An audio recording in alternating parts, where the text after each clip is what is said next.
তেতিয়াহ'লে আমাৰ প্ৰথম কুৱেশ্যনটো অসমৰ প্ৰাচীন নাম কি? প্ৰাগজ্যোতিষপুৰ। কাৰ দিনত চীনা পৰিব্ৰজক অসমলৈ আহিছিল? ভাস্কৰ বৰ্মনৰ দিনত। চীনা পৰিব্ৰাজকজনৰ নাম কি আছিল? Hiuen Tsang. অসম নামটো কেতিয়াৰ পৰা হয়? আহোমসকলৰ ৰাজত্বকালৰ পৰা হয়। আহোমসকলৰ আদি ৰজা কোন আছিল? চুকাফা। আহোমৰ শেষ ৰজাজনৰ নাম কি আছিল? স্বৰ্গদেউ পুৰন্দৰ সিংহ। আহোমসকলে কিমান বছৰ অসমত শাসন কৰিছিল? প্ৰায় 600 বছৰ। আহোম আৰু মোগলৰ মাজত হোৱা শেষ ৰণখনৰ নাম কি আছিল? 1682 চনৰ ইটাখুলিৰ ৰণ।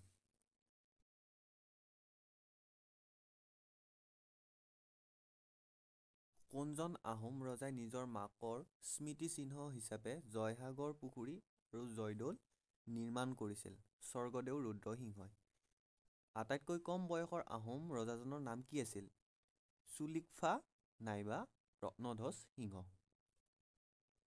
কাৰেংঘৰ কোনে আৰু কেতিয়া সজাইছিল? 1751 চনত স্বৰ্গদেউ ৰাজেশ্বৰ সিংহই কাৰেংঘৰ সজাইছিল। ৰংঘৰ কোনে সজাইছিল?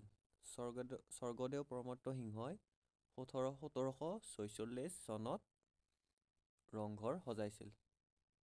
অসমলৈ সৰ্বপ্ৰথম মানুহসকলক কোনে আনিছিল? বদন বৰফুকনে।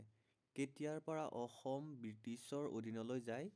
1826 চনৰ 24 ফেব্ৰুৱাৰীৰ দিনা অৰ্থাৎ ইয়াণ্ডাবু সন্ধিত। কাৰ দিনত চীনা পৰিব্ৰজক হিউৱেন চাং অসমলৈ আহিছিল? কুমাৰ ভাস্কৰ বৰ্মনৰ দিনত।